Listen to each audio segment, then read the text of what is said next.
Good morning students. हम लोगों ने sexual reproduction in unicellular organisms के 3 स्टेप्स देखे हैं। अभी हमको देखना है asexual reproduction in multicellular organism.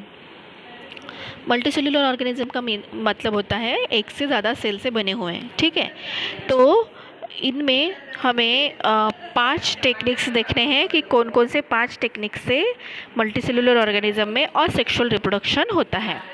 तो फर्स्ट है फ्रैगमेंटेशन। फ्रैगमेंटेशन का मतलब होता है, फ्रैगमेंट आपको पता है, फ्रैगमेंट होना मतलब टुकड़े टुकड़े होना। ठीक है, सिंपल लैंग्वेज में। तो जो एग्जाम्पल दिया है, देखिए आप लोग डायग्राम नंबर 3.7 फ्रैगमेंटेशन की डायग्राम दिया है स्पाइरोगायरा की। ठीक है, इसमें सिंपली क्या है कि वो स्पाइरोगायरा क्या करता है, अपने आप को अलग अलग इसमें डिवाइड कर लेता है, टुकड़ों में फ्रैगमेंट्स तैयार कर लेता है, और फिर हर एक जो फ्रैगमेंट होता है वो इंडिपेंडेंटली स्पाइरोगायरा करके ग्रो होता है और नया ऑर्गेनिज्म तैयार होता है। बहुत सिंपल है।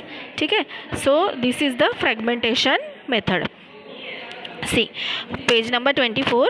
This type of asexual reproduction occurs in multicellular organism. लेकिन ये किस में होगा? सिर्फ multicellular organism में होगा।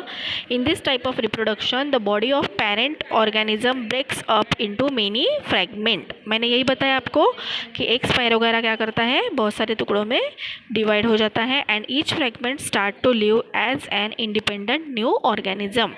This type of reproduction occurs in algae like Spirogyra and sponges like Sycon. ठीक है, फिर इसके नीचे का जो पैराग्राफ है वो आपके सिलेबस से निकाल दिया गया है। ओके, आप इस पर एक बार रीड कर लेंगे क्योंकि वो आपको अंडरस्टैंडिंग के लिए अच्छा रहेगा। Okay, so this is about the fragmentation. Second is the regeneration. Regeneration का मतलब होता है फिर से जनरेट होना।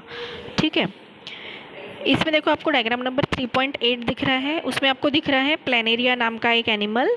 उस प्लेनेरिया का क्या होता है, अगर उसके उन्होंने 3 अलग अलग जैसे ब्रेक करके उन्होंने 3 टुकड़े बनाए हैं, देखो दिख रहा है आपको, तो वो तीनों अलग अलग खुद से नए एनिमल एज अ नए ऑर्गेनिज्म वो डेवलप होते हैं।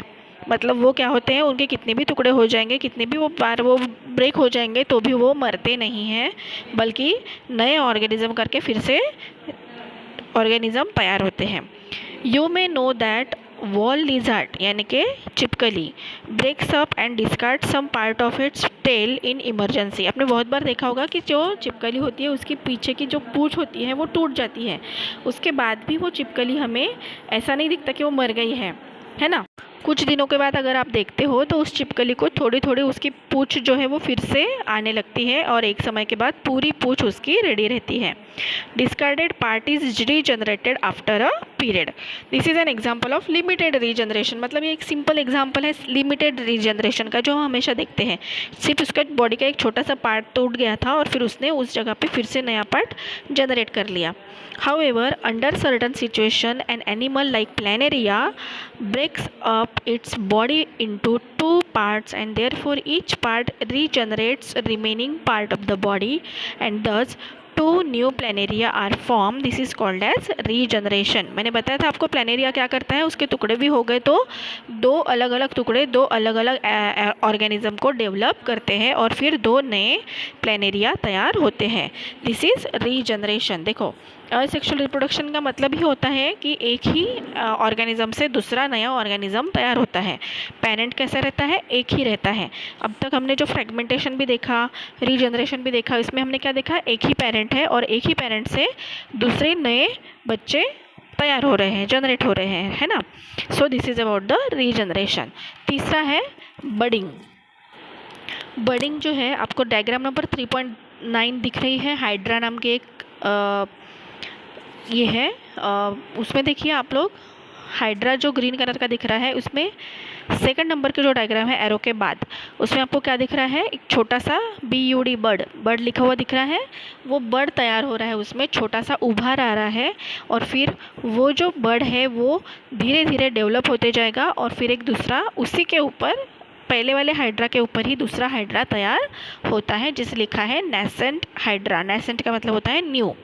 ठीक है। See, in case of hydra under favourable conditions, favourable condition में ही होगा ये। फेवरेबल मतलब उसे प्रॉपर खाना मिल रहा है, पानी मिल रहा है, उसका न्यूट्रिशन डेवलप प्रॉपरली मिल रहा है उसे, तो उसे कहते हैं favourable condition. At specific part of its body outgrowth is form by repeated division of regenerative cells of body wall. मतलब जो भी सेल्स होती है उस हाइड्रा की, वो क्या हो रही है, रिपीटेडली तैयार हो रही है। जैसे हमने पहले माइटोसिस और मियोसिस देखा ना, उसकी वजह से वहाँ पर सेल्स तैयार हो रही है, और उसकी वजह से क्या हो रहा है वहाँ पे, एक आउटग्रोथ यानी छोटा सा उभार ऐसे वहाँ पर दिखता है, जैसे हम कहते हैं bud. This outgrowth is called as bud. Bud grows up progressively and finally form a small hydra. Progressively मतलब स्टेप बाय स्टेप वो धीरे धीरे बढ़ता है, जैसे कि एक नया प्लांट तैयार होता है उस तरीके से ये तैयार होता है, और फिर एक नया हाइड्रा, नेसेंट हाइड्रा वहाँ पर तैयार होता है, जो पहले वाले अपने पेरेंट हाइड्रा को ही चिपक के रहता है जब तक वो पूरी तरीके से डेवलप ना हो जाए।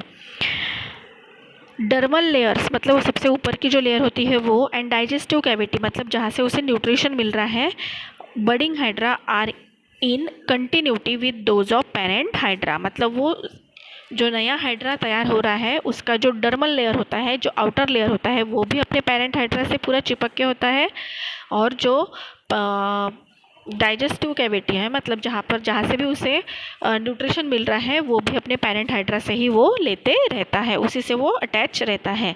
Parent hydra supplies nutrition to the budding hydra. Budding hydra separate from the parent hydra and start to lead an independent life when it grows up and becomes able to lead an independent life. जब तक वो चिपका हुआ कब तक रहेगा, जब तक वो खुद एक अपनी इंडिपेंडेंट लाइफ जीने के लिए तैयार ना हो जाए, उसके खुद के अंदर के सारे जितने भी सिस्टम है वो डेवलप ना हो जाए और वो अपना इंडिपेंडेंटली जी सके, तब तक वो अपने पेरेंट हाइड्रा से ही अटैच रहता है। और जैसे ही वो डेवलप हो जाएगा वैसे ही वो वहाँ से क्या हो जाएगा, ब्रेक हो जाएगा, और फिर अपनी नई लाइफ खुद से इंडिपेंडेंटली जिएगा। और फिर सिमिलरली उसी के ऊपर फिर से नया बड़ तैयार होगा, फिर से एक नया हाइड्रा तैयार हो गया। This is the budding. Fourth है vegetative propagation. Vegetative propagation, diagram number 3.7. C, reproduction in plants with the help of vegetative parts like root, stem, leaf and bud is called as vegetative reproduction. ये definition आपको learn करनी है। Vegetative reproduction का मतलब होता है ऐसे parts जो जनरली रिप्रोडक्शन के लिए नहीं रहते हैं, ठीक है। तो ऐसी जगह पे भी अगर रिप्रोडक्शन होता है तो उसे हम कहते हैं वेजिटेटिव रिप्रोडक्शन। ऐसे कौन से पार्ट है, वेजिटेटिव पार्ट्स कौन से हैं, रूट्स है, स्टेम है, लीफ है, बर्ड्स है। तो इस पर अगर वो नया तैयार करते हैं अपने जैसा ही दूसरा प्लांट, तो उसे हम कहते हैं vegetative propagation. Vegetative propagation in potato, potato हम सब देखते हैं घर में, is perform with the help of eyes present on tuber, whereas in bryophyllum it is perform with the help of buds present on leaf margin. जो potato होते हैं उसके अंदर जो छोटे छोटे खड्डे होते हैं इसे हम आइस कहते हैं, और वहीं पे आप देखते हो कुछ दिनों के बाद वाइट कलर के रूट्स दिखते हैं, है ना। So that is the reproduction, वहाँ से एक नया पोटैटो तैयार हो सकता है।